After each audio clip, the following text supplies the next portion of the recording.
کے اندر اللہ کا جو حکم تھا کہ باپ کے لیے رحمت کی دعائیں کرنا، اپنی جناب پروں کو ذلت کے ساتھ ان کے سامنے بچھانا، ہم جا کے ان کو ان بوڑھوں کی دفتروں کے اندر چھوڑ دیتے ہیں جہاں حکومت ان کی نگاہ بانی کرتی ہے۔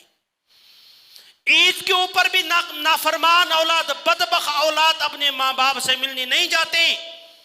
ایک باپ 6-7 بچوں کو پالتا ہے، لیکن یہی 6-7 بچے ایک باپ کو پالنے کے لیے تیار نہیں ہیں۔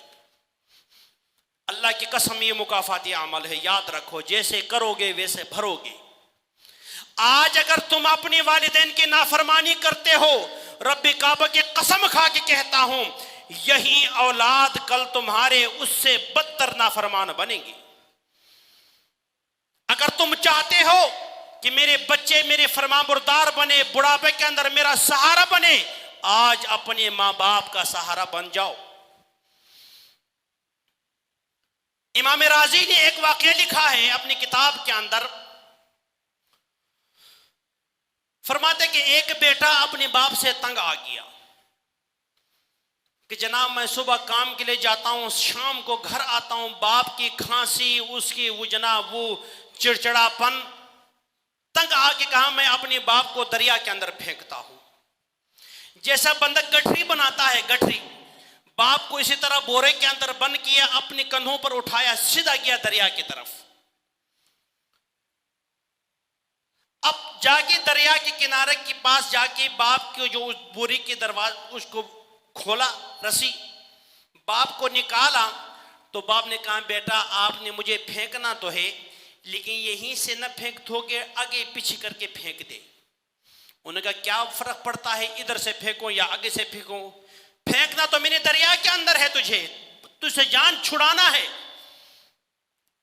انہوں نے کہا بیٹا میری آخری خواہش ہے، آپ تھوڑا آگے کر کے مجھے پھینکو یا تھوڑا اس طرف کر کے، اس جگہ سے نہ پھینکو۔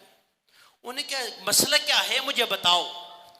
کہا پتر تو نے آج جس پتھر کے اوپر مجھے کھڑا کیا ہے، ایک وقت ایسا تھا کہ میں نے اپنے باپ کو اسی پتھر سے پھینکا ہے۔ میں نے سنا تھا کہ یہ دنیا مکافاتی عمل ہے، آج میں نے اپنی آنکھوں سے دیکھا ہے کہ آپ نے واقعی جا کے مجھے اسی پتھر پہ کھڑا کیا ہے۔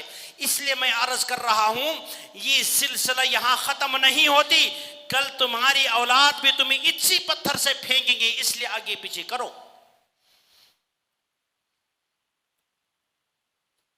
بیٹے کی چیخیں نکل گئی، کہا مجھے معاف کرو، غلطی ہو گئی، سمجھ نہیں آئی، اگر میں آج آپ کو پھینکتا ہوں تو کل میری اولاد مجھے پھینکے گے، ایسا نہیں ہو سکتا۔ اور دنیا کے اندر ابھی اس معاشرے کے اندر دیکھو، جن کے بچے ماں باپ کی تابعدار ہیں، ان جا کے ان کے بڑوں سے پوچھو کہ وہ اپنے ماں باپ کی تابعدار تھے۔ آج جو شکایتیں لے کر ہمارے پاس آتا کہ ہمارے بچے ہمیں کھانا تک نہیں دیتے، گھر کے اندر رہنے تک نہیں دیتے، آپ ان کی ہسٹری معلوم کرو تو معلوم پڑے گا انہوں نے اپنے والد کے ساتھ بھی یہی کیا تھا۔ آج اتنی بدبخت اولاد ہے کہ بڑھاپے کے اندر ماں باپ کو اکٹھے گھر میں رکھنے کے لیے کوئی تیار نہیں۔ ماں بیچاری کہیں بیٹی کے گھر ذلیل ہو رہی ہے، باپ کسی اور بیٹے کے پاس ذلیل ہو رہے۔ اس بڑھاپے کے عالم کے اندر اتنی بدبخت اولاد ہے کہ ماں باپ کو اکٹھے ایک کمرے میں رکھنے کے لیے تیار نہیں ہے۔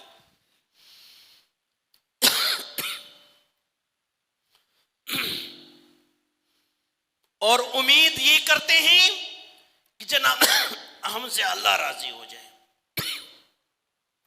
نہیں ہو سکتا، اللہ کی قسم نہیں ہو سکتا۔